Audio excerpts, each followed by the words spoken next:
दोस्तों, दुनिया में उड़ने वाले हर परिंदे के दो ही पर होते हैं, लेकिन हर परिंदा एक जितनी बुलंदी पर नहीं उड़ सकता, क्योंकि कौन सा परिंदा कितनी ऊंचाई तक उड़ पाएगा ये पर नहीं, उस परिंदे का एटीट्यूड तय करता है। कुछ परिंदे सारी जिंदगी एक दरख्त से दूसरे दरख्त तक उड़ने में गुजार देते हैं। वो कभी भी हवा का सीना चीर कर आसमान की बुलंदियों तक नहीं जा पाते। वो तेज हवाओं का मुकाबला नहीं कर पाते, जबकि ईगल हमेशा तेज हवाओं की, तूफान की तलाश में रहता है।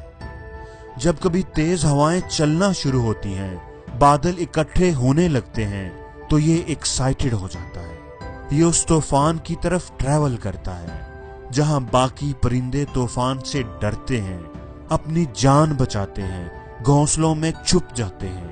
ये उस तूफान के अंदर घुस जाता है। ये उन तूफानी हवाओं को इस्तेमाल करता है और ऊंचा उड़ने के लिए और बुलंदी तक जाने के लिए। दोस्तों, ईगल हमें सिखाता है कि अपने रास्ते में आने वाले पत्थरों से टकरा कर गिरने की बजाय उन पर चढ़कर बुलंद होते जाएं। उन पत्थरों को अपने लिए रुकावट समझने की बजाय उन्हें अपने लिए सीढ़ियां बना लें। जिंदगी में आने वाली मुश्किलात से डरना नहीं चाहिए, उन्हें फेस करना चाहिए। ये तो आपको कुछ सिखाने के लिए आती हैं, आपको ऊंचा उड़ाने के लिए आती है। और दोस्तों, यही बात ईगल को परिंदों का राजा बनाती है। ईगल इतना ऊंचा उड़ता है, इतनी बुलंदी पर चला जाता है कि वो बादलों से भी ऊपर चला जाता है, उस बारिश और तूफानी हवा से ऊपर चला जाता है।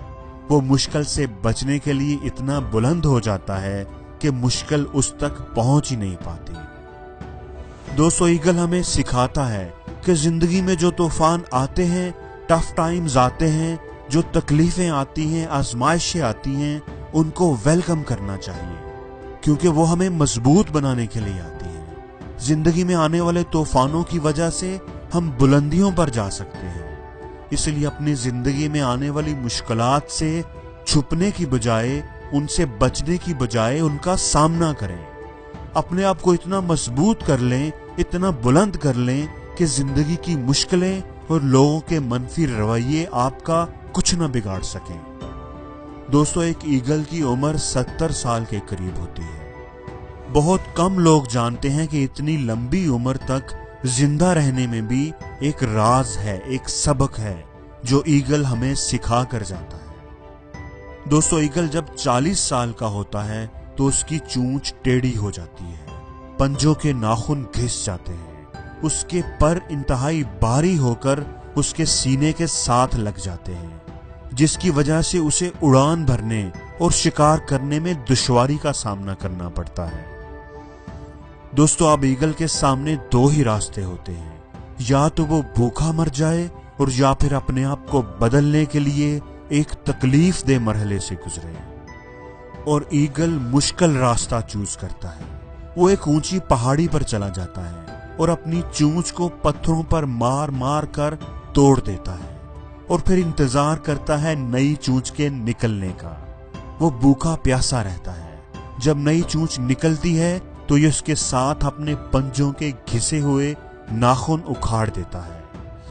इंतहाई दर्द और तकलीफ सहते हुए ईगल एक एक करके अपने सारे पर भी नोचकर उखाड़ देता है, क्योंकि वो जानता है कि अगर उसे लंबी उम्र तक जीना है तो ये तकलीफ सहनी ही पड़ेगी, इस तकलीफ से गुजरना ही पड़ेगा। और फिर ये वहां इंतजार करता है नए नाखूनों के निकलने का, नए परों के उगने का।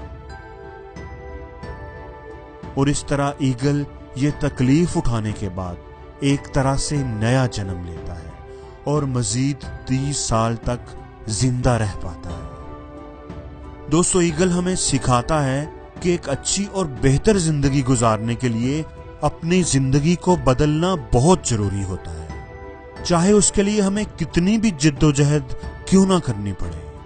इसलिए ईगल की तरह हमें भी अपनी जिंदगी से माजी की बुरी यादों, बुरी आदतों को उखाड़ देना चाहिए।